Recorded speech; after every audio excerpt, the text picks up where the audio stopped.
So we're all laughing as we come on. Good evening, folks. It's lovely to have you. Sorry we're a little bit late. We were having a little bit of issues with internet access for a couple of people. So, but we are here and we are live. So welcome to you all. It's another session with Spirit Whisperers Live with myself, Charlotte Underwood, and my beautiful co-hosts, Sam Mizalowski and Shelley Smith. How are you, girls? Are you good? Are you good? We're all good. We're all good. Now we've got the internet running. So I just want to say a huge hello to and thank you for being with us to our wonderful guests. We've got David Childers. Hello, David. Hey, what's up? What's up? And we got Melanie Kellaway. Hello, sweetheart. Hi. And we got Nick Newley. Hello. Hey. And we got the lovely Chris Sanders. Hi. How are you? Hi.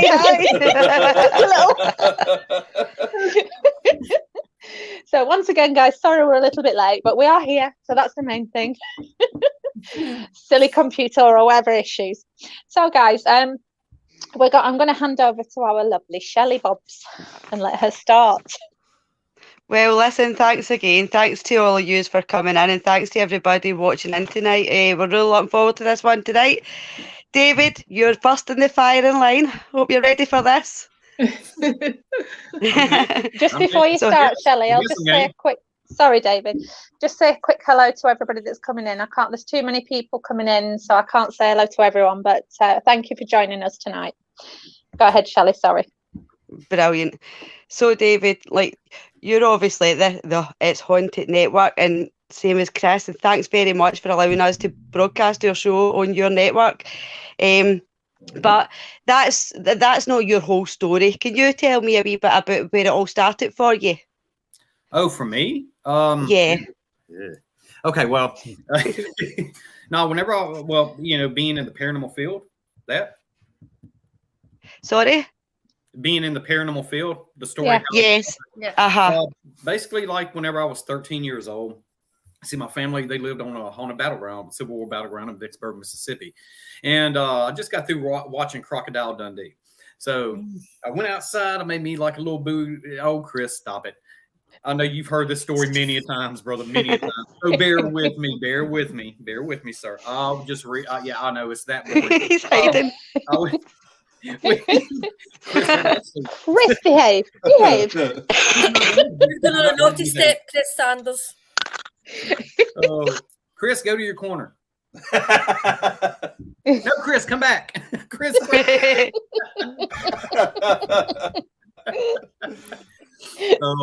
But I made me like a little Bowie knife out of wood and all that good stuff, and had my snakeskin boots on. I was like in front of the trailer. We lived in the trailer on the property, and it was getting dusk. And I just happened to look at the wood line, and I saw a full body apparition of a Civil War soldier, full beard, Confederate uniform, sort of translucent in a way. And I ran inside. I told my dad. My dad was like, "No, it's just your imagination, this and that," which I don't blame him, because I really had a big imagination whenever I was a kid, still just like I have one now. But I told him about it, and he was like, "Yeah, whatever." Then eventually, over the years, I just started doing more research. I love the horror movies, the scary stories, and it just went on from there. Started my own paranormal team, and actually, next thing you know, my dad ended up getting involved in it, and he was part of the team as well. So, oh wow, yeah. Well, that's quite good. That's quite good, because my mum and dad don't believe in it. So for him to actually say, "Oh well, it's just your imagination," to then actually getting fully involved in what you're doing, that must be good to have that family kind of connection there to be able to work with him as well. Mm-hmm. So you've been doing investigations for a long time now. How do you go about researching? How when you go to do an investigation, do you go in with a clear mind without researching, or do you prefer to kind of research the area that you're actually going to investigate in? And no. Basically, investigation-wise, I go into it blind, totally blind. I don't want to know any history. I don't want to know anything about it. Just go in there and get what kind of evidence we get. I don't want to sit here and ask the same old questions over and over again that other teams have came in there and, and brought up, because I don't know. I just really think it sort of contaminates everything, especially if you're using something like a Spirit Box, EchoVox, or some sort of device like that. Your mind is going to be going straight to the history. It was like, oh my God, did it say this? Oh, that was Newton Knight. Yeah, he used to live here, type thing. That's what it sounded like to me, basically going there just blind. I mean, I think that's, just my opinion, the best way to do it. But you also have a researcher that also knows this stuff and could be writing notes down of anything that actually could correspond or validate. So you can validate it. Yeah. Aye, that's good, because I think sometimes it's like kind of 50-50. A lot of people do go in and research an area, but it is good to just go in because then you're going with no expectations of what you're going to find. We did that at the baths not that long ago. We were hearing people saying it wasn't that great, or other people saying it was really great, and we didn't really want to hear what they had to say about that individual area because we just wanted to see it for ourselves, so then we could corroborate. Right. So there's a question there. I don't research. Sorry, Charlotte. I just clicked that.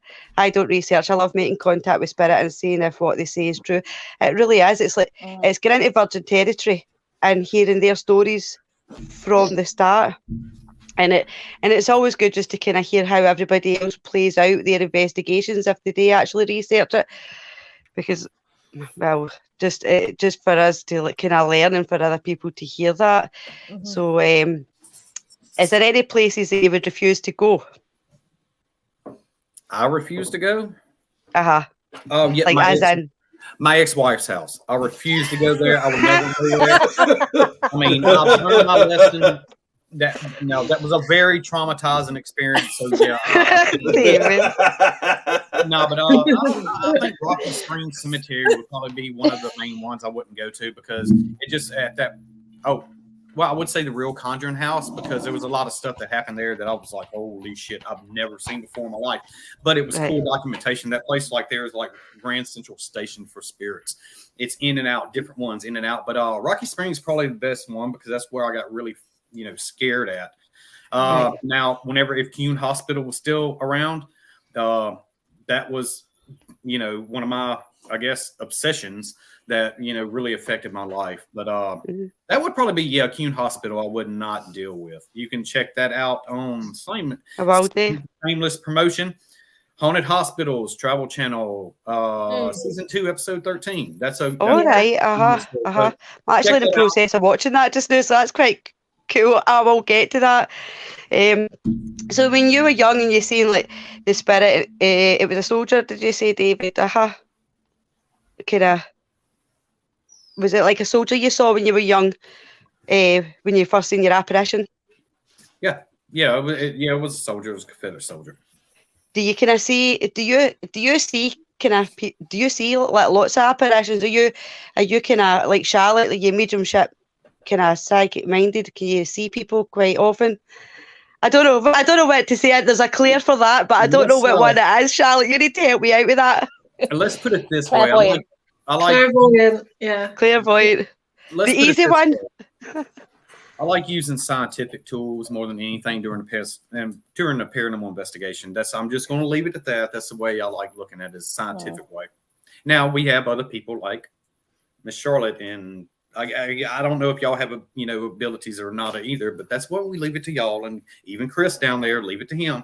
I sort of stay away from it. Well, but anyway, I'm only starting to open up, really. I was starting to pick things up when I go to locations, and I'm getting validated. It's getting validated with the information that I'm getting back. That know that it's something that I try to do, and I've seen things, I've heard things, I've been touched and stuff like that. But obviously, I don't call myself kind of like gifted. I quite like the tools. I quite like to be able to document what I'm actually experiencing. For other people to be able to see. So the next question. Who has been your inspiration? Is there somebody in the paranormal field that inspires you the most? Chris Sanders. Oh. I'm dead serious. I'm serious, dude. Oh, it's gonna that's lovely. Seriously, That's so weird. sweet. You heard it here live, Not Chris. weird. It's not weird. It's really sweet. vodka. Oh Lord. That's Jesus. lovely. No, I mean, because he's an amazing guy and a great friend of mine, and I can relate. I can relate. Okay, Charlotte, you are too. I'm sorry, Jesus. Oh, But anyway, yeah, I mean, he does. I mean, real humble, great guy, and hey, oh. Your cheeks are going Aw. all red now, Chris.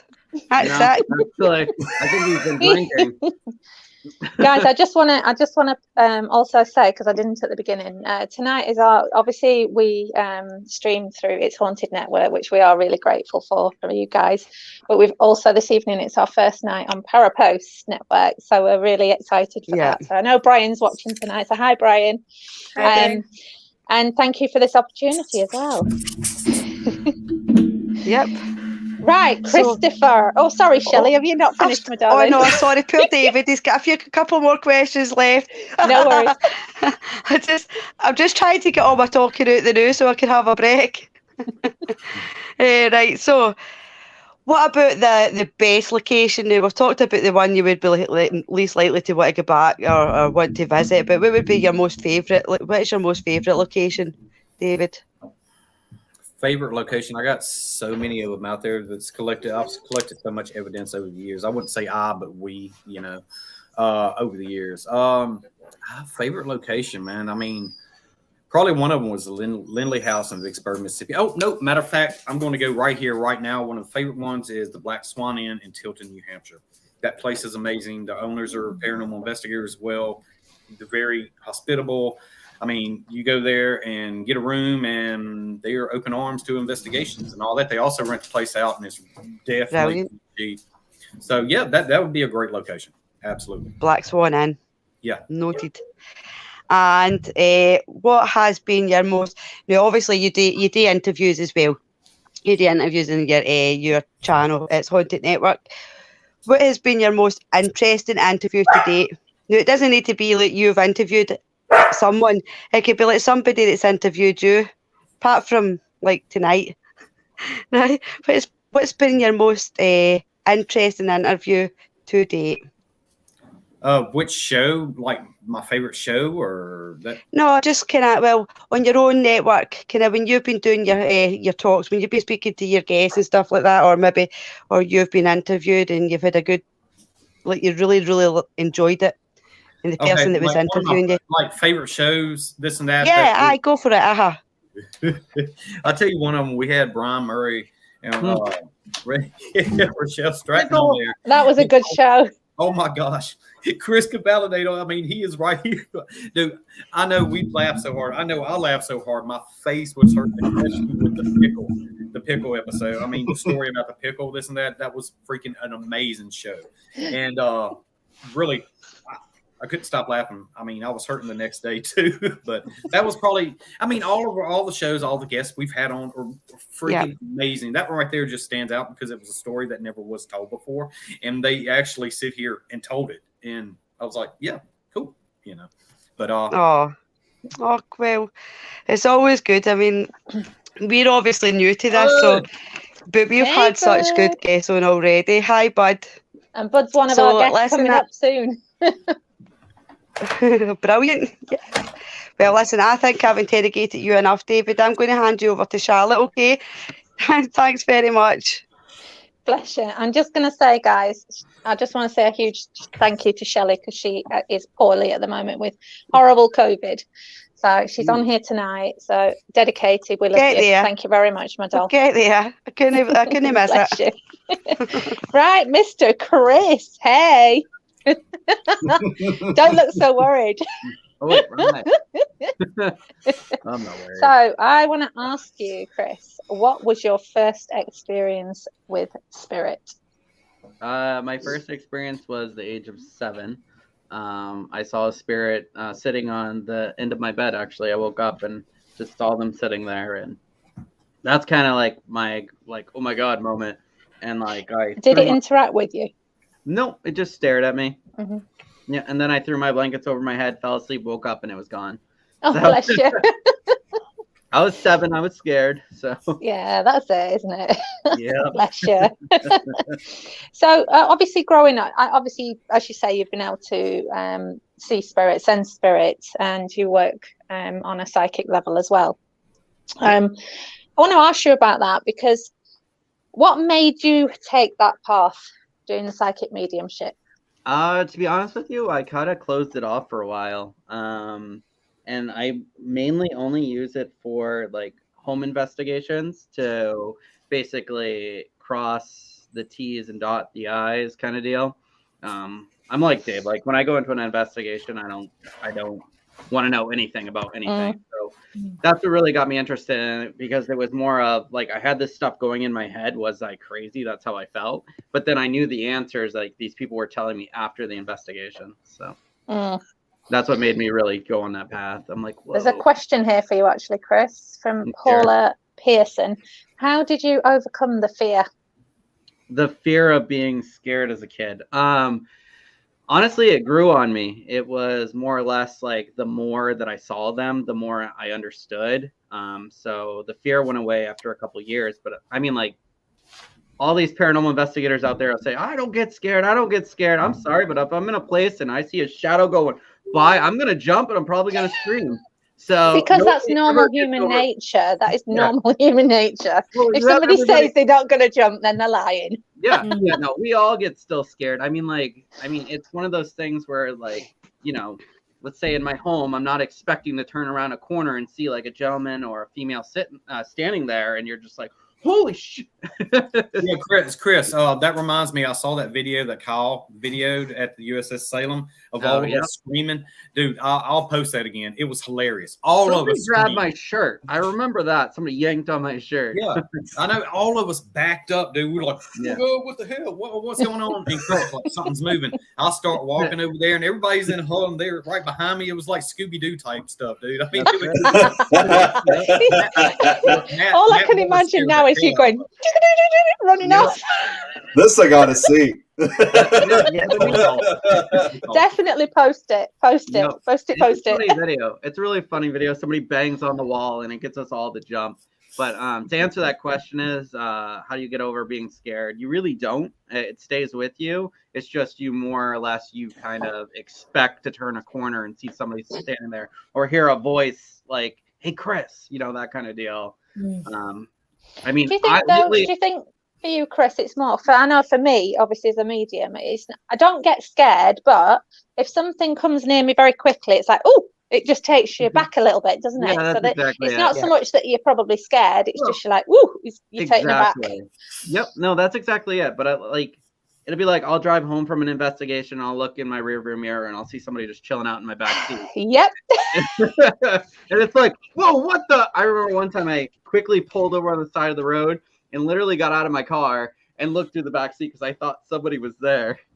I know. Yeah. But I mean, you get being a medium and psychic and stuff, you get tag-alongs. They come home with you, and you know, sometimes you can't prevent it, and eventually the energy wears off. And do you think sometimes that with those type of spirit that they've come with you for a reason rather than just tagging along? Do you think they've wanted you to listen to a message or, you know, get something across? Yeah. There's been an incident where like I investigated a location and this little girl named Ananice followed me from this location. More or less, she felt trapped and kind of was like, okay, well, I'm going to go with him. But what in the world?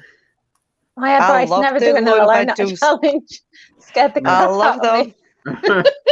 Look, I done it a while back. A while back. It was me and Ashley Godwin. Matter of fact, we went to a abandoned freaking hospital in Vicksburg. We did the lone challenge. We survived until the living started showing up, and we're like, nah, we can't do it anymore. I mean, that's probably the big thing I would say about it. It's just don't do the lone challenge because the living could be there and you could get harmed in some way, or you could get hurt. You know, you could fall through something. You know. Yeah, you never go investigating alone. I don't believe in that because, you know, people get hurt. You know, you go into a graveyard in the middle of the night or whatever it is. You don't know who's hanging out in there, what junkie is in there, or, you know, in an abandoned building. Like you got all those people doing, you know, the urban exploring and stuff. That's just dangerous. Fall through a floor. Yeah, no thanks. Yeah, I think if if you are out, you must, and again, it's being sensible, isn't it? You must let somebody know where you are. Try not to do it on your own, because that is really, like you say, safety wise, it's not good. Definitely. It's got to be. Sorry, I'm just reading this from somebody. Sorry, bear with me. I can't. Can somebody just read that? I'm struggling to read it.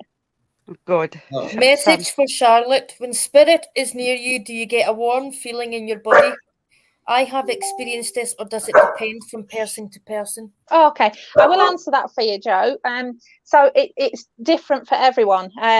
Now, if I'm working on platform in a spiritualist church, I can end up looking like I've been in the shower. I get so hot, but they will come up behind me and it's like I'm stood against a freezer. It's absolutely freezing. So I can be hot and I can be cold, and it just constantly rotates. So everybody's different. Some people on investigation just feel the cold. Some people get uber hot, and like really hot. So everybody's different. What about you, Chris? How do you feel when you feel spirit? Like I'm walking through cobwebs. And chills. I get that quite often. Mm-hmm. Yeah, and then get chills. I get a lot of chills, and then like depending on how the spirit died, like the big one for me is if a spirit person died of like a brain aneurysm, I can feel it, or like a shot or something. That's usually what I get. I usually get their last pain. So yeah, see, when you're feeling that, you're feeling that on because you've got clairsentience and you've got clairempathy, and you, Chris, as you know, we've talked about this. You have both, so you will feel with the empathy.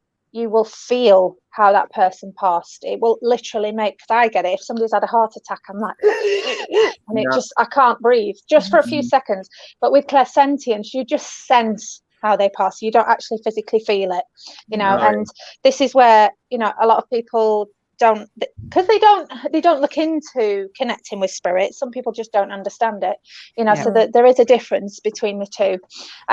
Chris, I want to ask you about Buddy. So give us a little bit.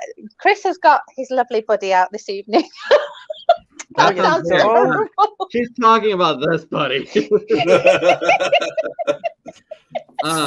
So yeah, I own Buddy. I know. I own Buddy the Haunted Clown Doll. Oh no. Yeah, so he came. Get him out, Chris. Sam doesn't like them. He came, He's cute. Don't worry. I got him clowns from. just don't do it for me at all. I got him from an investigation. It was an investigation in New Orleans. This woman was having some issues. She sent it to me to check him out and everything. She's like, I don't know if it's this or not. And I'm like, okay. So she shipped it up to me. I opened it up. I touched it. A lot of bad stuff started happening to me. And then I started filming him every day. And then we actually caught him moving. And it was featured on Travel Channel, Fright Club. You can actually see the video with Jack Osborne. He'll move and stuff like that. But I could show you. He's just chilling. Yeah, please go for it. There he is. That's awesome. Well, look at him. Yeah, I travel with him. I travel with him a lot. I do a lot of lectures. A lot of people like to see him. Yeah, I travel the U.S. talking about him every year. Probably do like 30 Paracons every year. So, yeah. So he's well traveled with you. Yeah, he travels a lot, but he's in a case within a case within a case. Yeah, so. and that's where he should be. This is what I was going to say. So when with protecting yourself, obviously you feel it's important to place him a case in a case in a case. Do you feel that? Do you feel that has effect, or do you think it's just what is said? To be honest with you, as we all know, energy can move from here to there and everywhere. I don't think the case necessarily is protecting anything. It's more of a precaution. Mm-hmm. I don't think Buddy is I don't think he's a demonic entity. I think it's more or less he doesn't like certain situations that people are in, and he changes it. So to give you kind of like a backstory of him, Buddy came from a love-suicide triangle house. The husband came home, found his wife cheating, and killed everybody in the house, including himself.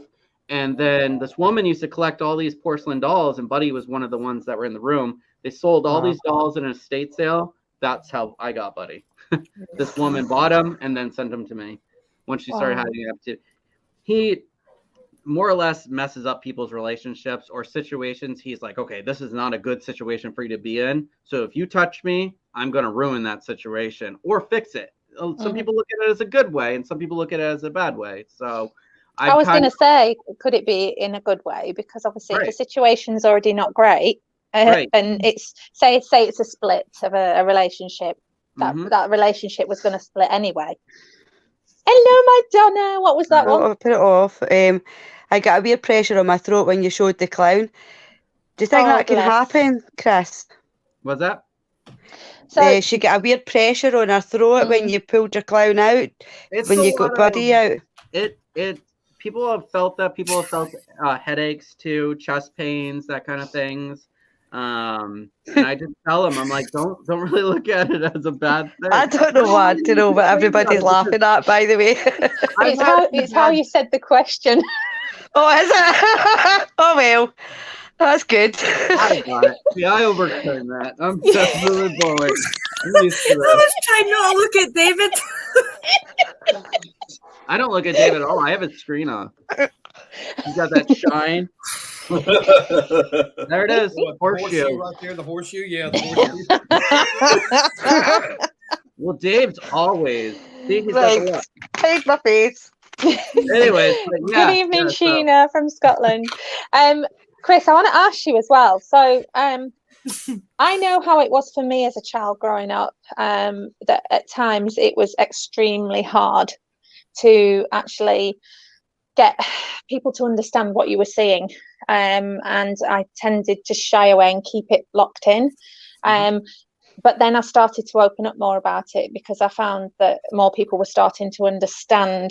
Having come from both sides of my family, you would have thought that the help would have been there, but it just wasn't.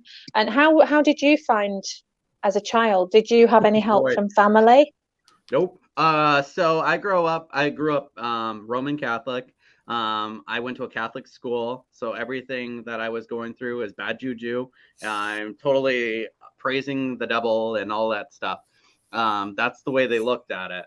My mom had some sensibilities, and she's like, "Oh, Chris, don't worry about it. It's nothing." But my grandmother was like full psychic, like she had the gift and all that, and people thought she was a witch because of what she could do and feel and whatnot. But growing up, I mean, it literally wasn't until about like 17 or 18 years old. People were like, "Dude, you're into that? That's really cool!" Like, "Oh my god, like that!" Blah blah blah. I mean, that was like 12 years ago for me, but I mean, 13 years ago for me. But growing up, it was taboo. There really wasn't anybody to turn to or anything. No. But I basically, as the TV shows start rolling out about paranormal, my first show I ever watched was Paranormal State, and then I started kind of adapting to that. Their mechanism, the way they did it. I started reading Ed and Lorraine's books. I started reading the whole Hans Holzel. Anyways, you get it out. But I started reading all these books and like understanding what was going on, and that's how I kind of started helping people and stuff like that. I'm like, okay, because I made it my goal to figure out what was haunting me and what I was seeing as a kid to be able to go help others. So I think. Yeah, I think for me, I had reoccurrent dreams as a child, and it'd be the same people, and it was constant. It was constantly that trying to run away from it, and you couldn't. When you can't get away, and it was fear that was being put into me, but it was being put into me for a reason, and it was definitely a struggle. Did you ever used to get messages through dreams?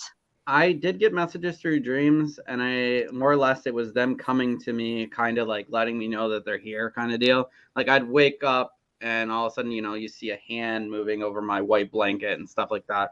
I would have my closet door open and shut. My dad actually nailed the door shut because I kept complaining about it, and it actually broke from the inside out on the top, which was really weird. I'd always see these shadows. Do you think It's like Ghostbusters? that was my Hey, it's okay. It's a good tune. That was actually my phone going off. Someone was trying to call me. Oh, no. I'm I a have huge that as my Ghostbusters ringtone. fan. I'm just Can I just Chris, jump in as well and tell Sheena it's Bonnet Ayrshire in Scotland. There you go, Sheena. I just want to answer a question very quickly, Chris, before I ask you another question from Liam Lockwood. Liam, sometimes when we want spirit, we're not ready for it. We think we are ready. Okay, so I'm going to put the question up here. It's not that spirit don't want to be there for you. It's sometimes we think we're ready, but we're not. Okay, so it's not them ignoring you. They're always watching over you. Okay, it just may be at this time you're not physically, mentally also ready. Okay, my love. But if you need any help, please inbox myself or Chris, actually. You know, and we'd be happy to help. Not a problem at all. And actually, Melanie as well. Sorry, Melanie, I nearly forgot that. Terrible of me. How dare I? Chris, I just want to ask you one last question. What do you feel has been your most meaningful connection with spirit? Give me 1 second. No I gotta go probs. handle something. No worries. All right. I'll come back to that question. Give me just No a sec. probs. A cliffhanger. That's what they call a cliffhanger. Isn't it Du-du-du. So just while we're waiting for Chris, I'm just going to say hello to lots of other people that are coming in here. Yeah, There's there's so quite a many. lot of people Yeah, there's coming on so the many. chat. I can't keep up with them. So yeah, thank you guys for your loads of support. Andrea Poppen, she's from Brisbane in Australia. Hello, my Oh wow, darling. hello Andrea. Hi. Hiya. She's so beautiful, bless her. Right, he's back now. Yeah, sorry Are you about ready? that. Are you ready for this? Yeah. I had to go handle. Go. Do you remember the question? That's the question. No, sorry. I have a little one. I had a little one I had to go take care of. No worries. What's been your most meaningful connection with spirit so far? Oh man, that's a hard one. Most meaningful. I mean, to be honest with you, it was the little girl that followed me from a case. She kind of follows me now on personal cases I go out and do, and she's more of a mediator between the spirit world and me, which is kind of cool. So that's really it. Oh, bless her. And it's quite nice when it's children as well. I know I've had a child that's a few children that have stayed with me, but it's because obviously, you know, you're a dad, I'm a mum. They see that, you know, and they see that we've got that type of energy about us, so they like to be around it, you know. Right. So it's so sweet. I'm going to hand over to our lovely Sam. Hi. Hey. Hi, Nick. Happy belated birthday to you. Yes, Yeah. thank you very much. Happy birthday. Oh, wait. Happy birthday to you. No, I'm not going to. The singing psychic. I hope you had a lovely day. I definitely did. I got to say, I mean, I'm kind of nervous, to be honest, with the age I'm at now, because I'm starting a new decade next year, because I turned 29 years old this year. So last full year of being in my 20s, sadly. You're just a baby. Oh, I know. God. You're just a baby. So how did it all start for you, Nick? Well, you know, it's quite interesting because I know a lot of investigators usually, like, you know, I just heard from David and Chris, like, you know, I think a lot of us always had, you know, an encounter when we were young. For me, it was actually more of curiosity. For starters, I was a huge fan of horror movies at a young age. I started watching them at around, you know, 6 or 7 years old. Yeah. And then a few years later, like around 2001 or so, I came across the show. Now, I didn't believe in it at first, but I still enjoyed watching it. I don't know if you guys remember that paranormal show, Scariest Places on Earth.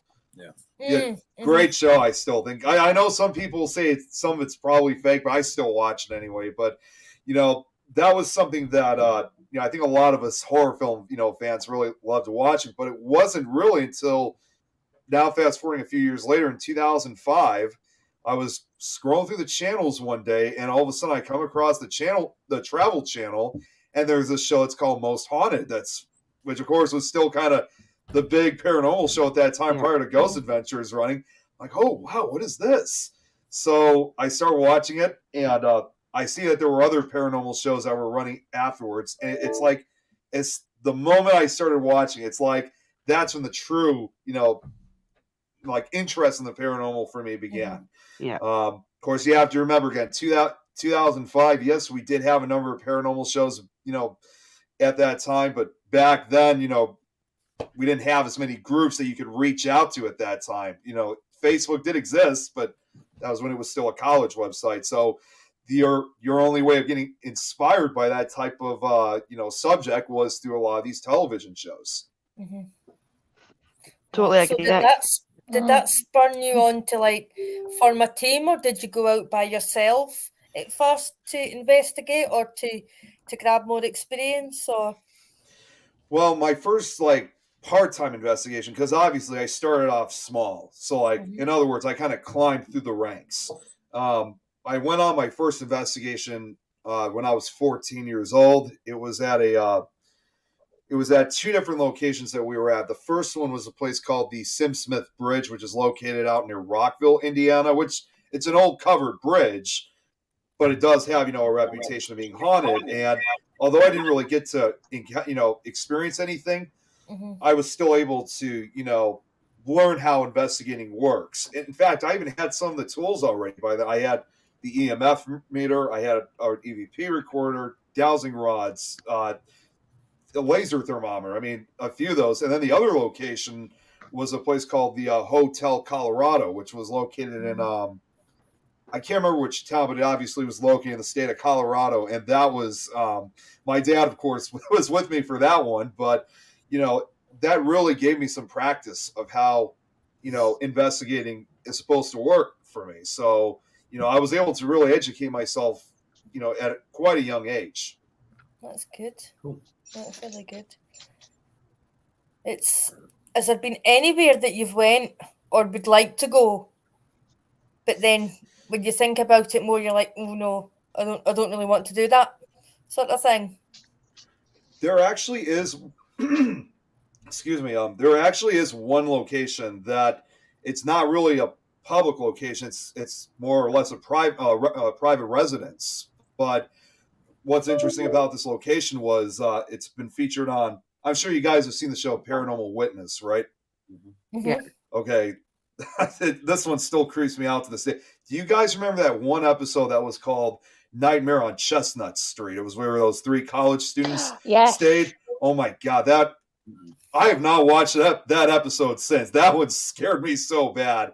But we actually found the real house because we were in Ohio 2 years ago, and the house is, obviously occupied now, but just coming up to the house on Chestnut Street, knowing what actually happened there, I just, even though nothing actually happened, I just got like this negative, negative feeling, probably of some type of negative energy. And it really did feel like I actually did have some type of, I thought to myself, this must have been what these students must have felt when they were there almost 20 years ago. In fact, just like one of the students in the episode, I actually had a nightmare about it later that night. So, of course, I went to church the next day. So I actually thought to myself, I don't know if I want to do this one, because after hearing from what those students experienced and fearing that something may have briefly attached to me, it's like, yeah, I definitely got to be careful with this one. Definitely. It sounds really scary. I haven't actually seen that episode. I'll need to have a wee look to see what it's so actually scary. like. It is scary as hell. I'm just going to say this. I had a kind of a small I had some trouble opening up doors afterwards. Charlotte, I think you know what I'm talking about. Yeah. That later in the No. Oh God, that scared the hell out of me. Sorry, I think that's really funny because at 6, 7 year old, right, Nick, I was the exact same. At 6, 7 years old, I'd get up in the middle of the night and I would go through the living room and I would put on I think it was Nightmare on Elm Street at the time, and I was 6 year old watching that, terrified.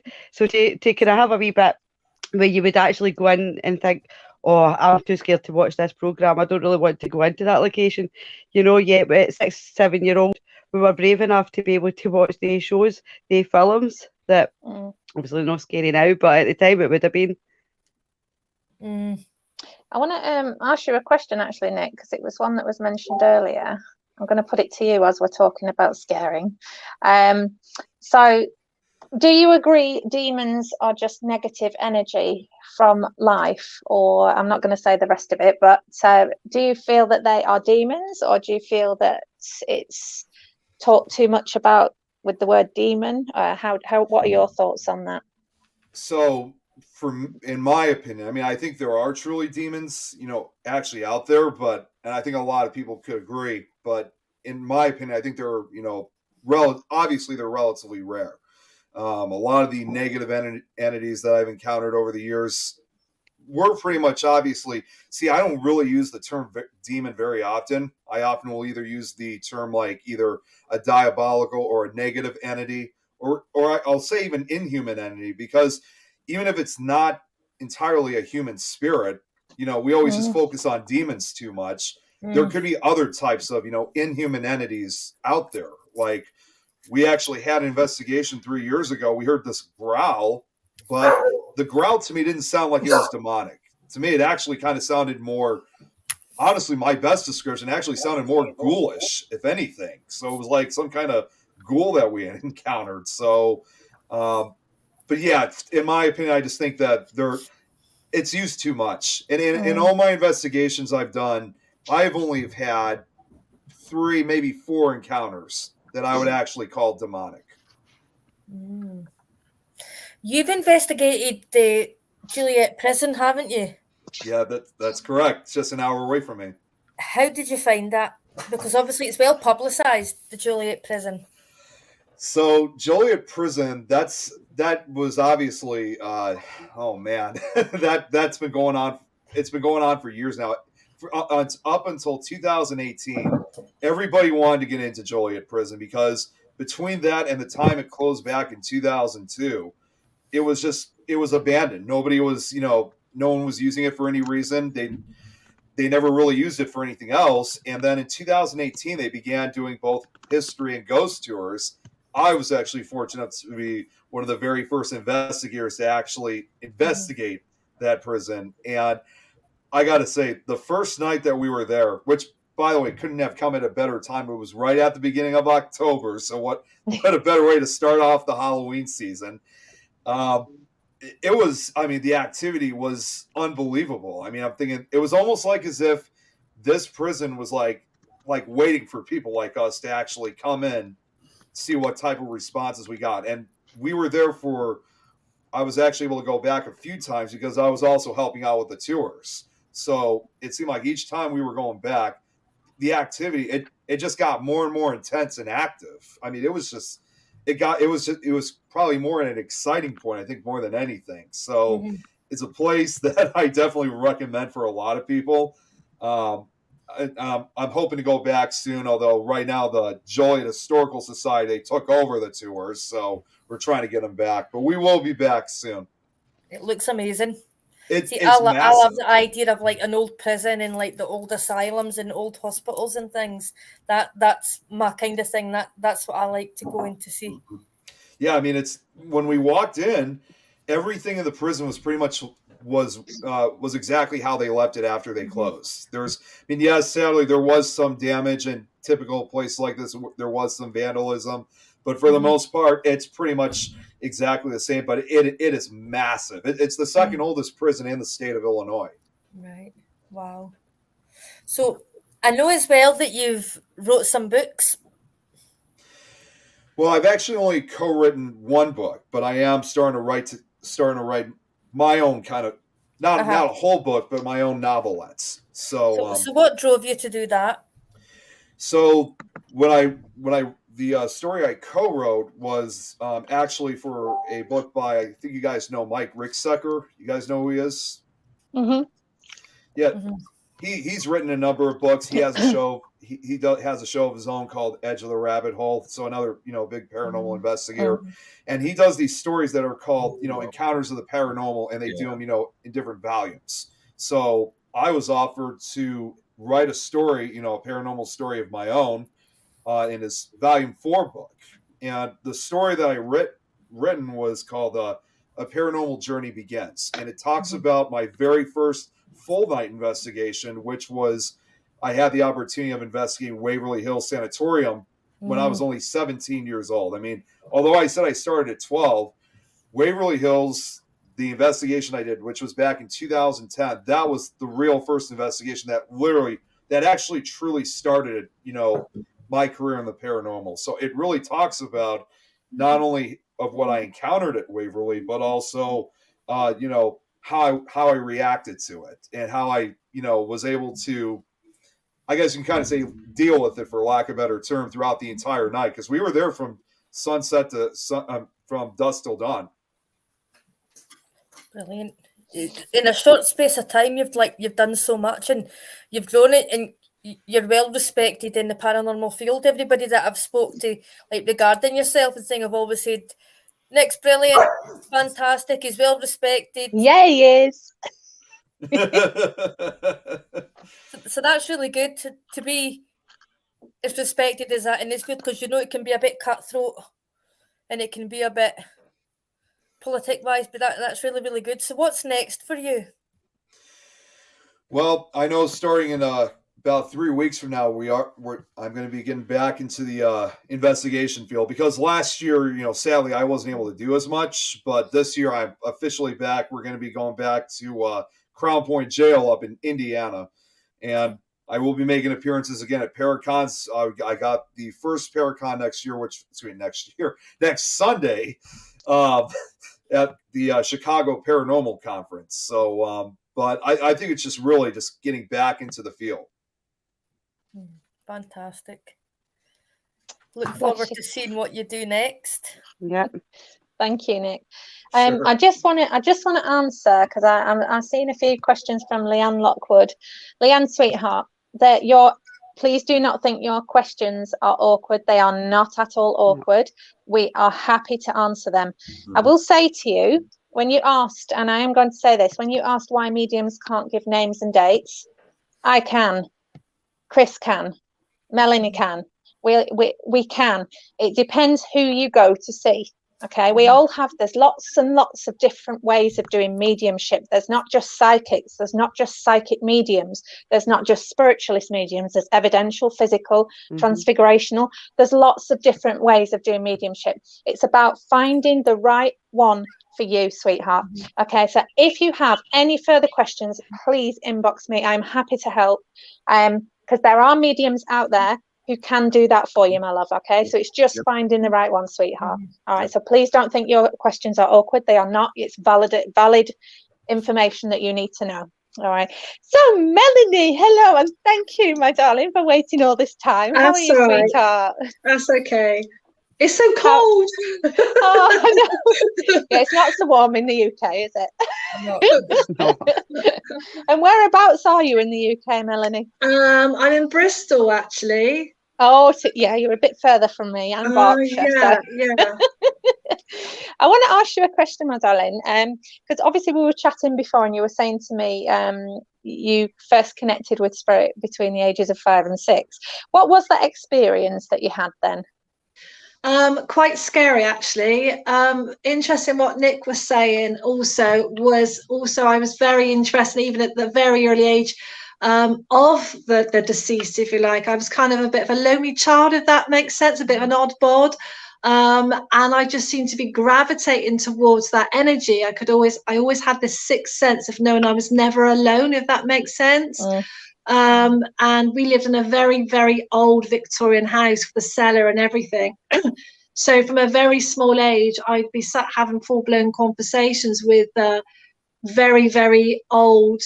I could kind of smell the musty smell around them. I just knew, but I felt safe, but also scared at the same time, if that makes sense. I was very young, as you were saying.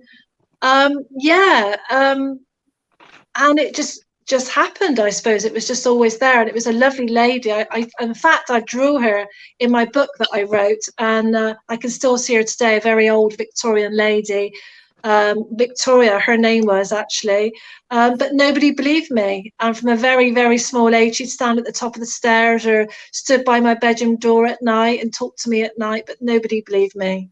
So that was quite hard to deal with. When that was happening, because I remember from when it happened to me, how did that disrupt your sleep pattern and things like that? Were you getting woken up with that? Hugely. And I was terrified, like, you know, they were saying you'd be under the sheets terrified. But I think my comfort was actually seeing animals. I used to see a lot of spirit animals, dogs, cats, and that gave me great comfort knowing that I had them with me. It kind of gave me strength, if you like, and felt safe. Oh, bless you. So we were just chatting earlier about your work in care homes. So you were going in to do palliative care on patients, and we all know, you know, when spirit are about to pass in hospice, in the hospital, in care homes, a window is opened, you know, to allow that spirit to pass to spirit world.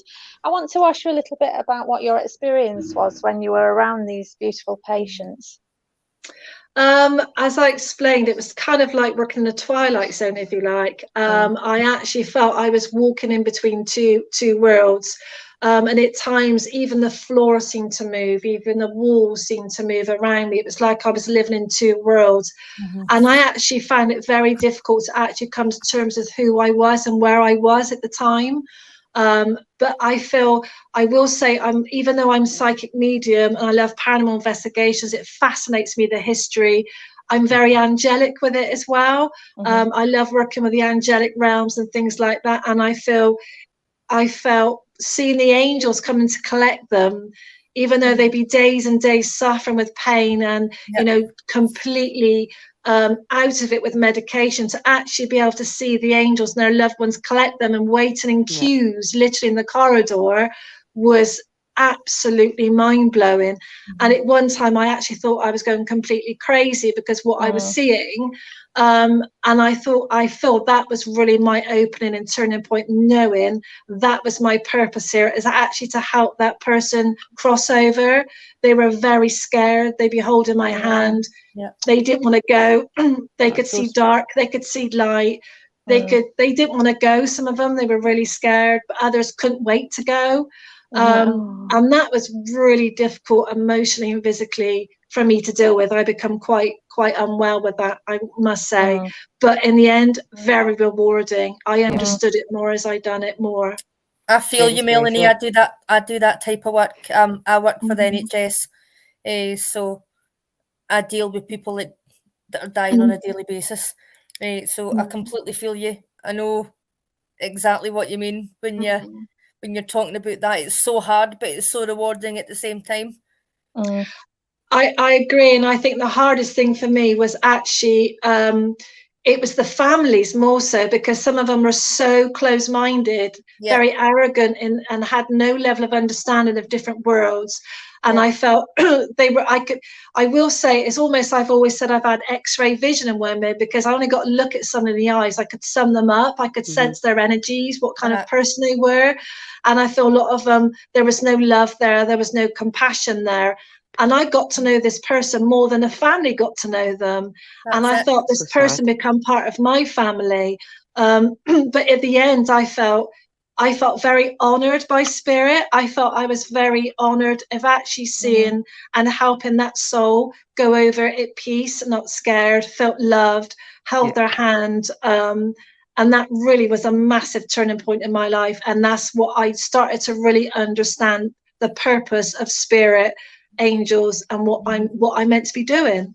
Do you not find as well that when they are due to pass, I've found this a lot in my job over the years that I've done my nursing, but it's like someone always comes for them. A loved one is always there, and they always mention a loved one like days prior to passing.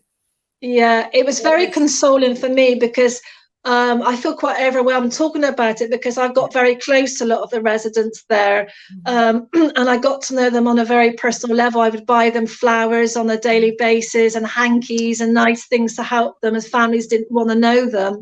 So I felt I'd become a part of their family as much as they had become a part of my family. You become attached. You try not to, but you do, because we are very empathic, as Charlotte was saying. We're so sensitive to the energies, and I would know. And you were saying about dreams. I would have spirit visit me, and my nan would visit me in my dreams, telling me exactly who's going to pass when. So I would build myself up knowing this was coming, and I would know in numbers in the month who would pass that month. The spirit, my guides and my spirits would come through, and even angels. And like you said about the family members, I would tell them they're waiting for them. I would tell them to go. It's okay. It's safe. And I also felt I was becoming more of a counselor as well as a spiritual medium, therapist, friend. But I kind of, in the end, I become relief, the fact that I knew they were safe and they were with their dog that they lost when they were 5, or they were with their husband that died 40, 50 years ago, their daughters, their sons. And even still today, I still see them and hear them quite often to say thank you. So it's really lovely. That's so lovely. It's I lost a dear friend of mine last year, and I was there helping him through. And I was at the hospice, and I remember one of the nurses pulling me aside, because obviously I've done nursing. One of the nurses pulled me aside, and she said, "Have you thought about being a doula?" I went, "How can I be a midwifery doula?" She went, "No, she called it a death doula." She said, "You would be absolutely amazing." So it is actually something I'd looked into, because as you were talking about here, about them seeing people days before they passed, obviously I'm not going to talk about Wes, bless him, but he did see people, and I was there helping him through spiritually, and bringing in the angels to him, because I too work on that angelic vibration. And it was just so gutting, sorry, because he was my friend. But it was so personally rewarding to see that he got what he needed before he passed. Sorry. I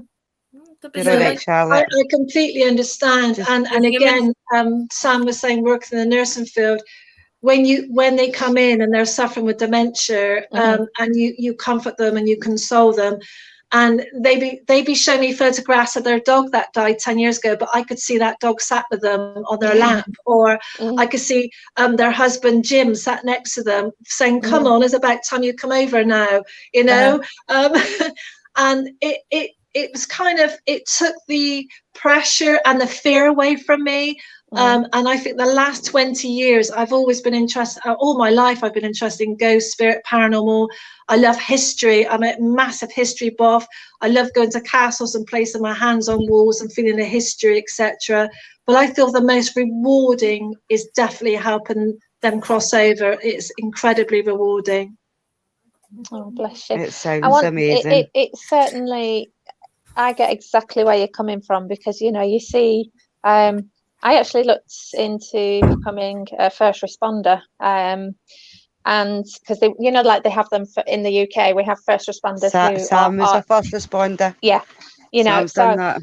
Yeah, so it is and it's community first responders. And guys, if anybody is watching from the UK, get yourselves signed up to be a community responder, because they need them. They're the ones that often get to patients before the ambulance service get to them, because it can take time. And I'm sure in the States, Chris, obviously you're a fireman, and David was a fireman, so I'm sure you guys understand that in how important it is to, especially if, say, somebody's having a heart attack or something. So that's what I just wanted to say there. So I wanted to ask Melanie, so obviously you've been on paranormal investigations. Where would you say your favourite places that you have investigated? I love them all. I absolutely love the paranormal. I feel, you talk about cemeteries, I absolutely fascinated with cemeteries. I absolutely love them. I sketch them, I photograph them. My hobby is photography as well. I spend hours just sitting in a graveyard talking to them. I just love cemeteries. And I've just said I prefer almost the dead than the living sometimes. Yeah. But I feel Shepton Mallet. Yeah, so Shepton Mallet was probably my scariest. But also back in the day, I worked in a morgue when I was 15. And that was terrifying. That would have been terrifying. No, yes. for me. that was terrifying. So I would probably say the hospital hauntings, the abandoned hospitals. That's probably my favourite. But Yeah. very emotional too, very sad. Yeah, because And I think I was it's- watching. Sorry, sorry, go on, Charlotte. Stella. It's all right, love. As I said, I was watching Haunted Hospitals. I started watching back the I've series. been watching it too. I love it. Yeah, and actually, because you were talking about watching the families coming, it was one of the stories, and it was the mother and father that came to get their was it their son? Yeah, that he was high on morphine. He was lying there so chilled. Or was it? Or maybe getting mixed up. But just what you were saying about them coming forwards, just being able to watch that in the hospital is so. I think my most one memory that stands in my mind. I went to sadly visit a dying child. It was a family member of mine, and he passed of cancer at 14. And we visited him in a children's hospital for days and days. But behind me, going up the stairs, I can still hear him say it was a gentleman in a motorbike outfit, and I could hear the leather boots going up the stairs behind me, and I could smell the leather. I was on my own, and I could hear the sound of the leather chaffing and things like that. And he would follow me up and down the stairs, up and down the corridors, but there was nobody there, but I knew he was there. In the end, he got closer and closer to me, and he was looking for his partner. They both died in a motorbike accident. And he actually didn't know he died, and he was still looking for his partner, and he still had his helmet in his hand. That was probably the most overwhelming experience, actually talking to this guy looking for his partner. That was pretty far out. Yeah, definitely. It can be very gut wrenching, can't it? It was. I had a gentleman. I literally, the supermarket or store in the US that I normally go to, on this occasion, I didn't. Spirit were pulling me to go to a different store, and it was a large supermarket owned by Walmart, but a different name here. And I don't normally shop there, but I was just at the pharmacy, and this guy was just literally walking past, and all of a sudden, smack on the floor, cut his head open.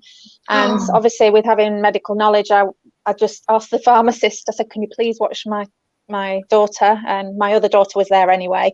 So I went over, and I could see obviously what was going on. And straight away I checked for GTN spray to see, because I could see he had a pacemaker, and he had GTN spray in his pocket, and he basically was having his third heart attack. And he actually, so I was doing resuscitation, and he actually left his body, and he stood at the side of me. I'm like, I've heard the story before. Get back in. Yes, I have told you. I'm like, get back in. It's not your time. And this is how. And people were looking at me. I said, don't worry. I'm just talking to him. And they just didn't get it. And I said, never you mind. I said, your first aid team are horrendous, so you need to retrain them. Don't worry about me talking to Spirit. And I told him to get back in, and he did. And we kept working on him, and it took a while for the ambulance service to arrive. And this GP, a general practitioner doctor, just came in, and he just stood with me and went, "What's going on?" So I gave him everything, and he just stood there. I said, "Are you not going to help?" I'm sat there doing compressions, and this guy's just stood here, this doctor, and it was like, really? And as he was taken to the hospital, but as he was going through the doors, I saw him left his body again, and I went, "You in?" And he got back in. Unfortunately, he passed the following day, bless him, but he just couldn't have survived. It was too severe. But it was just that situation of actually seeing him literally rise out of his body and stand next to me, and I'm not going to say his name, but I'm like, "Get back in now," because I said, "It's not now." And I actually attended his funeral, and his sister was so grateful, because she'd been told he'd passed elsewhere to where he passed, and she thought he was on his own. And I had to reiterate to her, he was most definitely not on his own. There was me, there was another nurse there, and eventually the doctor and the police and paramedics, and the people were rallying around him. So I know when it's so hard when you see someone pass, it really, really is. And it's especially when you're on the level of doing clair empathy, you're an empath, you're a clairsentient, clairvoyance, you know, there's lots of, because people forget we have our chakras, and I'm not going to go into that now, but we have our solar plexus, which is our powerhouse chakra. It's where all emotion is pulled in and taken away. And people think that the third eye is the first part of contact for spirit. It's not. It's the solar plexus. And it's so important that, do you think that when you've had that situation, Melanie, of being around these people that have been passing, have you ever had any energy pulled a little bit, or how has it been for you? I feel in quite a few experiences, like I trying to explain, is you walk into a different energy field, and I'd walk into a patient's room and I would literally have to hold onto the walls. It's almost like they're being taken through a vortex. I could actually feel the change in the room, and I feel like I'm drunk because I can't get my bearings. It depends. I feel, because I'm so sensitive. I could walk past somebody in the street and know they're unwell, or they're passing, or they've got an illness. I think that is why I personally stood away from the care sector, because it really affects me as an empathic person, sensitive person. Same here. But yeah, it did affect me on many levels, definitely. And that's where I learned to protect myself, protect my energies, and also listen to my intuition. If I felt I was meant to go somewhere, like a paranormal investigation, even my car wouldn't start at times, I knew I wasn't meant to go. If I meant to visit somebody or do a private reading, I would cancel that reading because it didn't feel right. So I really, over the years, I've really opened myself out to actually listen to my sixth sense, listen to my intention, listen to my inner voice, if you like. And I feel that's the hardest thing, because actually you can become quite lonely in this, doing this, because people just don't get you. So yeah, it's very difficult. Like I said, sometimes you just don't know where you belong. And it can be very, very hard. And I think we all have very, very different experiences, but this is one reason why I approached Shelley and Sam to co-host this show with me, because working all the way through COVID, doing free readings for everybody daily, and I was literally going for weeks and weeks and weeks without a break. It was almost like it started to get too much, you know. And I noticed the effect of loss on these people, and sorry, I had so many people call me in the midst of committing suicide. And I had to spend 4 hours with one person on the phone, and it was really, really tough, really tough. And I think this is why, I know this is why I wanted to set up something like this, because there's not enough help out there to help people's mental health after loss, their physical, because our mental health can affect our physical health, you know. And I think it's so important to have people like you, Melanie. I just want to give you a big fat kiss and hug right now, because I know how you're feeling, and I'm feeling your energy right now also, you know. And to have people like you help people that are lost and don't have don't have family there. Yeah, you're a beautiful person. That's right. Do you know, that really means so much to me, because the whole time in care, the lack of respect you get from members of staff and management 100%. are disgusting. The poor families as well. You don't. And families so disrespected. But do you know what? I felt my angel with me all the time, and I felt so safe. And at times when I'd actually walk into a dining room and see an old lady sat in a wheelchair, she'd pass in a wheelchair and people just walk past her. And I saw the biggest orb I've ever seen in my life. It was humongous, this huge, beautiful blue orb, the color I've never seen with my normal eyes, hovering above her. And then I looked over and I just saw this huge being. He must have been about 9 foot tall, of a solid white being. And he looked straight at me. And it was almost, he could feel my sadness. He could feel my empathy for this woman. And I knew then I was placed there for a reason. I was placed in these care homes to sit with them, to help them eat, to cover them up, to give them drinks, to comfort them before they pack. It was almost like I was in between bridges. I felt like I was that person in between the two bridges. Thank you, Charlotte. That means a lot, because on a physical level, it was very difficult. Yeah, it Very. is. But I always say it's the last respectful and decent thing I can do for a human being Yeah. is when they're going to pass and you're there, especially in the hospitals through all this COVID, when you weren't getting family, etc. through, Yeah. because it wasn't allowed. It was really, really hard. By the time families were getting to them, sometimes the people were deceased already. So to be that person that was sitting next to them holding their hand, you become like a surrogate family. Aye. You become an You extension are their of family. your family. I think And people it's just like- didn't understand how No. through COVID, and I just want to put this, sorry guys, we're talking about, but this is important too, you know, it's part of investigating as well, because you pick up on things like this with the energies of the spirit that you come across, you know. But during the main bit of COVID, people just did not understand how thin that veil got between us and spirit world, and it was literally not even that thick of my hand, you know. It was so thin, and spirit were virtually they were there, obviously with us they do, but they were virtually with us, you know, because so many people were passing, you know. But this is one of the things that is a massive bugbear of mine, and I'm going to say it because the nursing staff do not get enough praise or thanks. So any NH staff, any NHS or any nursing staff that are watching, to Sam, to Melanie, thank you, because without you guys, where would these families be? I know. Unfortunately, And it is, you're right, it's almost like a calling, isn't it? It's almost, I found my place, I found where I meant to be. Like, I love my job. There's sometimes that Yeah. I could walk away and Yeah. hit my head off a wall, but I absolutely love it.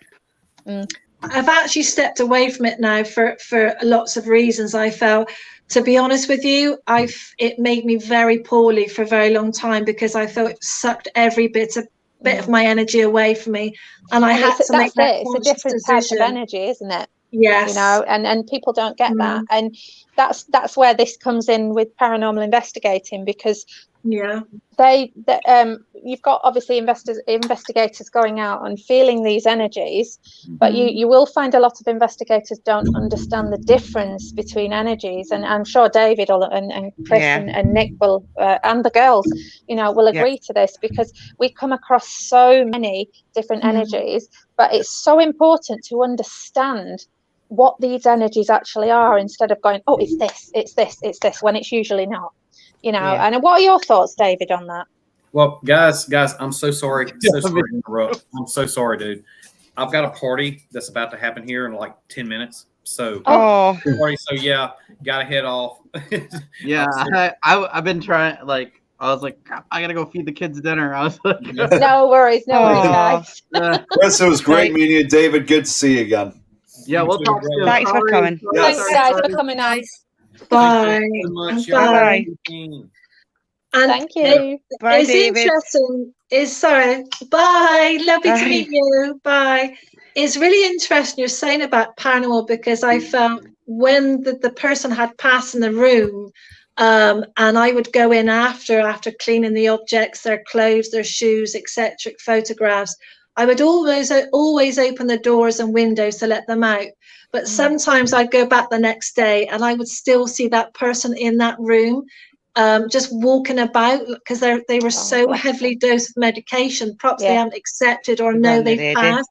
So that actually come into my paranormal investigation, if you like. So I would go in on an angelic, not paranormal investigation. I would go on an angelic realm and bring in my angels and help that soul cross over. And that to me was extremely rewarding as well, knowing that they're with their husband, their dog, their kids, their neighbor.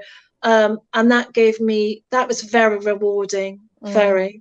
Nick, have you had any experience like this at all with when you've been on investigations on obviously we do come across spirit that haven't been able to pass over, you know? Have you had any experiences of having spirit around you like that?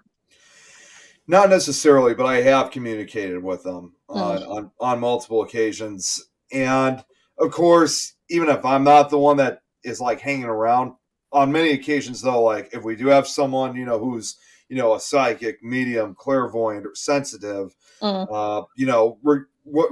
etc. A lot of times I often will usually see that with that particular person, like happening to them. I mean, I don't really recall anything like that for me, but, I still manage to, talk with them when I'm able to, or when, of course, when they're able to, obviously. Do you ever sense the energy that's around? Do you actually sense anything? What sort of feelings do you get from that? Yeah, definitely. So I guess it depends on, obviously the particular entity. I've obviously felt some positive, some negative. There have been times where, like, on the positive side, you just feel like this, I guess this kind of feeling of hope, I guess, for lack of a better term.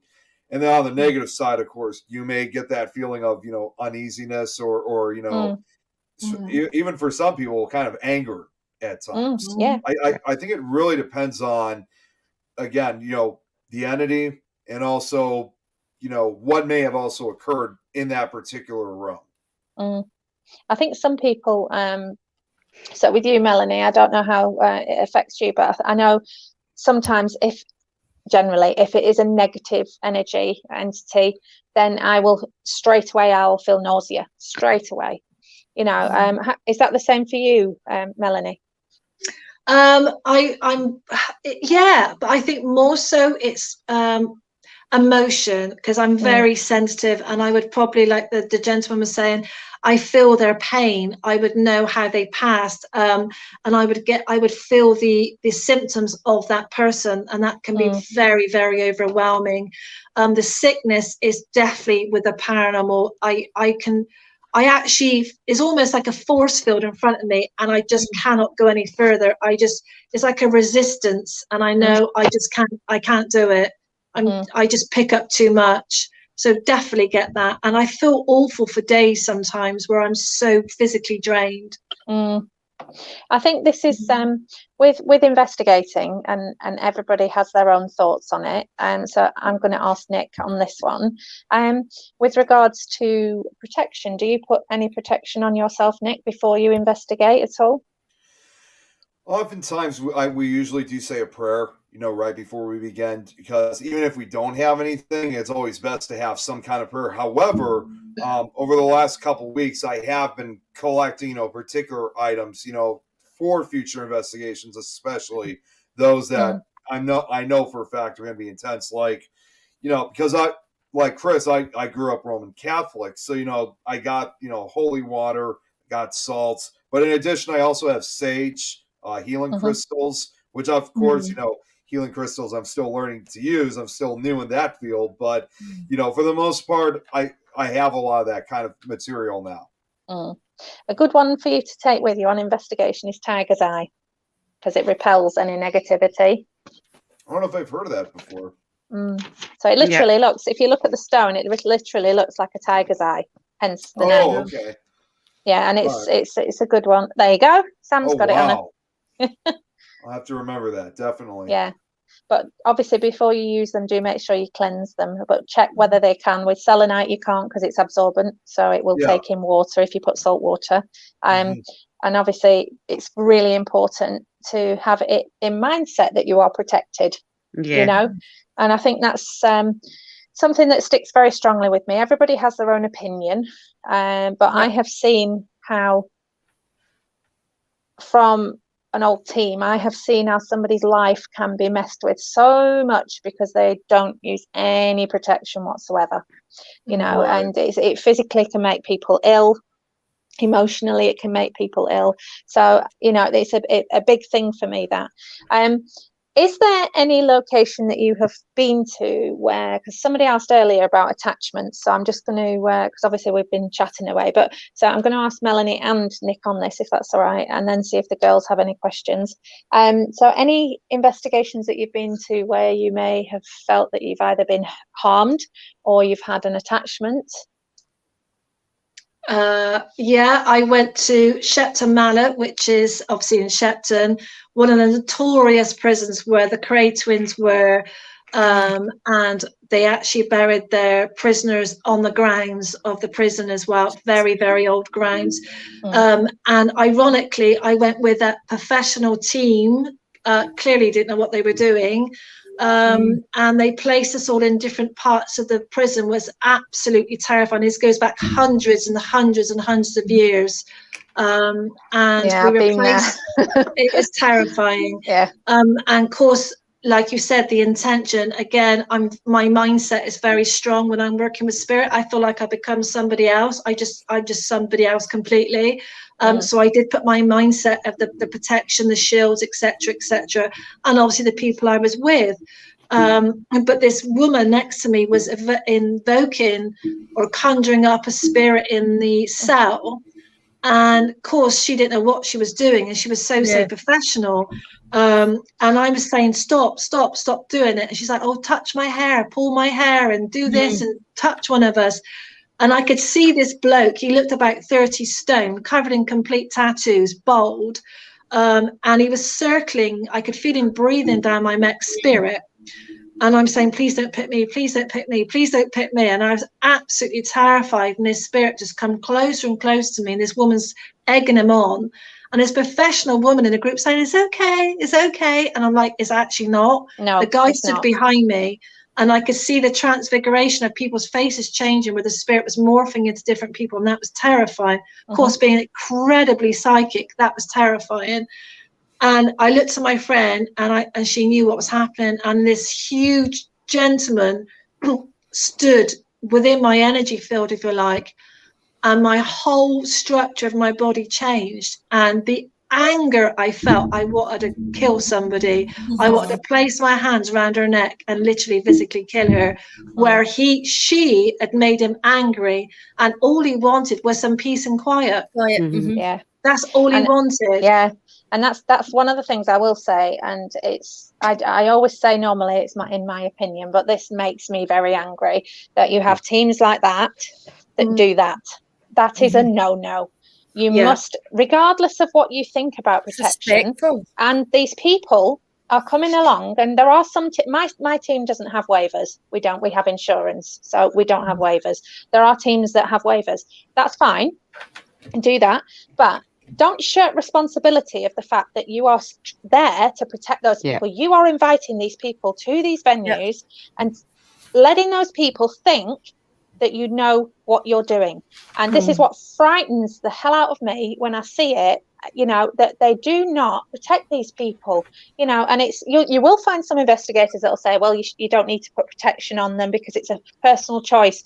God damn it, it's not a personal choice. It's about don't let that person get sick, don't let that person get affected. People can have attachments for 25 years plus without even realizing it, and their life's going down the pan.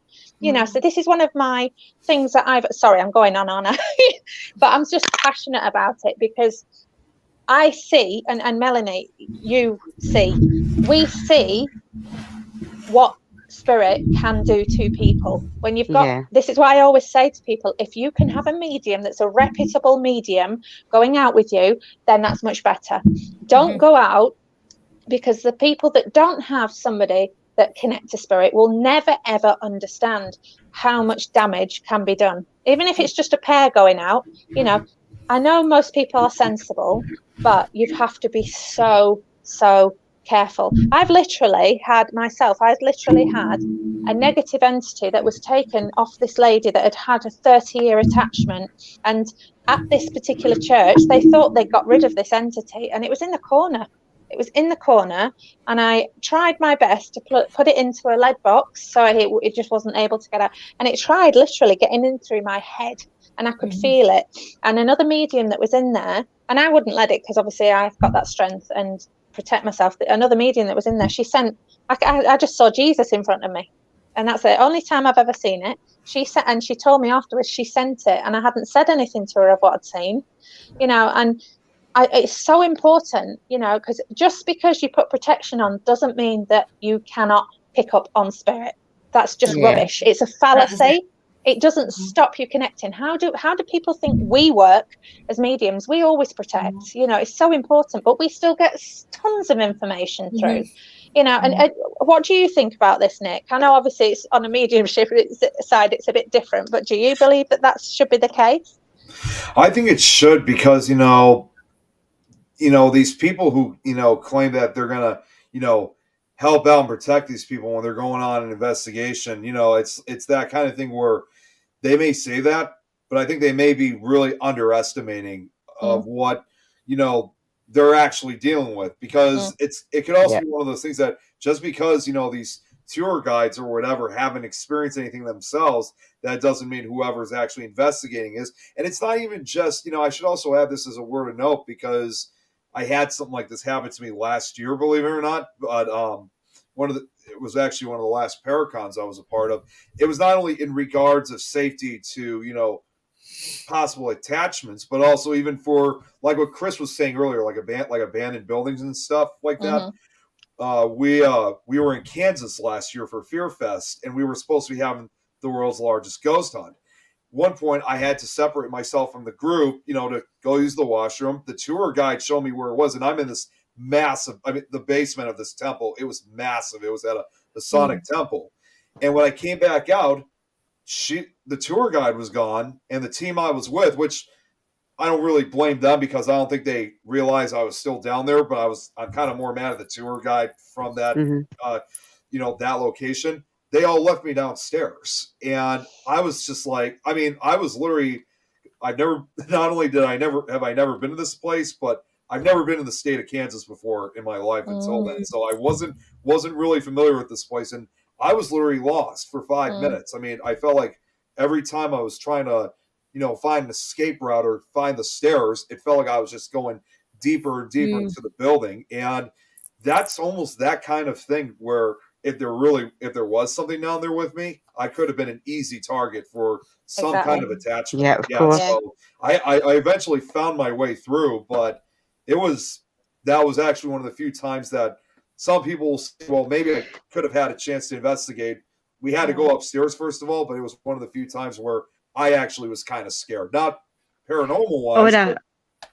On a physical level as well there though, Nick, as well, on a physical level, I can imagine myself taking a group of people to a location and then losing any of them, because that fills me with fear. Aye.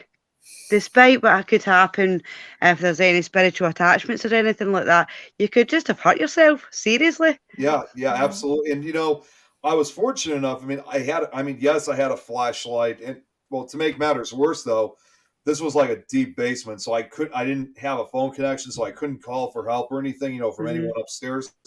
And even with the flashlight, again, it was pitch black in this place, so even with the flashlight didn't help. So in other words, I basically still had to kind of fumble around the darkness, which was terrifying in of itself, because in the pitch blackness, I was afraid I was going to touch something or someone, or even worse, fall, either trip or fall or hit something. You never know. See, that's the thing. And you can, with people who are, because I know you're not new to paranormal investigating, but with people that are new to investigating, they come in and they not know. They do not know what they're walking into. They just imagine it to be like it is on the television, right. And quite often most of the time it's very, very different. However, they are putting their trust in us, and when you say about tour guide, that whoever that tour guide is, even if they're watching, they should be ashamed of themselves for doing that, because you never leave somebody on their own like that. That's a behind.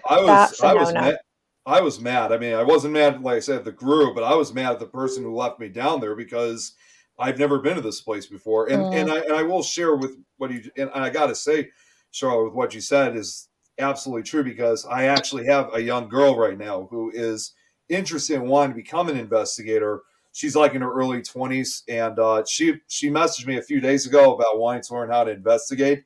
And we spoke on the phone. Of course, I had to be honest with her when it comes to these investigations. It's not exactly what you see on television. Like for example, best way I've always described it's like the movies, some of the TV shows, even some of the books try to make it look like these places are really active. And like a primary example, like the activity that goes on, it looks like everything's occurring, every 5 minutes. When in reality, it's probably every 5 hours. Yeah, I was going to say it can be 3 to 5 hours or even more sometimes. Yeah, because they just cut it. They just cut the footage down. Yeah, and I think that's one of the reasons now why I'm actually working with quite a few paranormal investigators from England, from the States, from Australia, and trying to just give them a little bit more knowledge so that they can go out on a safer level of doing investigating, and that's why I do what I do, and so if that lady wants any information, fire her my way. It's free. Sure. I don't charge for it, and I think it's important because it will help people actually to see more, when they do go on investigations. And I just, it's a huge bugbear of mine, but I'm going to shut up on it now because we've come to the end of our time. Sorry, girls, I've not let you get any questions in. No, you're absolutely fine. It's all right. The question that I had would have took a long, long time to answer anyway, Charlotte. So we'll just leave that for the next time. No worries. But I just want to say a massive, massive thank you to Nick and to Melanie and Chris and David. I know Chris and David had to leave us. Please have a look on Chris Sanders' page and David Childers and on the It's Haunted Network, because there's lots of things coming up that the guys are doing. I know there's a show on Sunday, and they've got I think it's Carrie. I can't remember the name of the lady, but anyway, they've got a really nice guest on there, and that I think is 7 p.m. EST. So that's for them, guys. So Nick, I would like the floor space is yours, my darling, to say what's going on with you, my love. Oh man, put them in the spot there, Charlotte. Any investigations you've got coming up? Anything events? Well, we do have, like I said earlier, I do have my first investigation for this year in about 3 weeks at Crown Point Jail. I think we actually might be broadcasting it on our network, which is the Things Network. We every Saturday night, including, we were originally supposed to have something for tonight for a different group, but every Saturday night is our investigation night, our live panels. So we might be filming that on the network. Of course, we also tell, anyone who wants to have an investigation, put on a live panel. We're always more than happy to have it broadcasted through the Things Network. But as far as my own investigations, like I said, I am planning on making several appearances at Paracons. Like I said, the first one I got is next Sunday at the Chicago Paranormal Conference. And I actually am hoping to do this. I don't know if you guys got word about this yet, but I was talking with an investigator from Ireland, and I guess they're having their very first Paracon sometime in August. So we're actually going to try to make it out to Ireland for that event. Fantastic! Well done. Fantastic. Yeah. Well, we're in the midst of. I've started organising our Paracon at London Paracon for next year. Really? Dates and things. Yeah, we've got. So we'd love to have you over. Oh, I'm going to have to write that down on my calendar. Oh, definitely. We've left it till next year just to get a bit more time rather than, throwing it in there. But thank you, my lovely. Melanie, would you like to tell people where they can find you and things like that, please, my love? I've got a Facebook page currently. It's called Ascension, Awakening and Development. And basically, I give guidance, workshops, mediumship, angel card readings on that one on a weekly basis. And I have my own website as well. So, yeah, I'm pretty busy, actually. I love it. Absolutely. And I reached out to a lot of people. It's really good fun. And I ask guests to come on as well and help them build their confidence up and mediumship as well, which is really nice. Beautiful. Oh, good. Oh, we should do some readings together, love. Or do some tutoring. Yeah. And I do workshops on there as well, which is really exciting, actually. That's really good. Oh. Perfect. So I just want to say a massive thank you to you guys for joining us this evening. Again, thank you to It's Haunted Network and Parapost Network for allowing us to stream on their platforms. And guys, once again, and I always say it never gets, boring.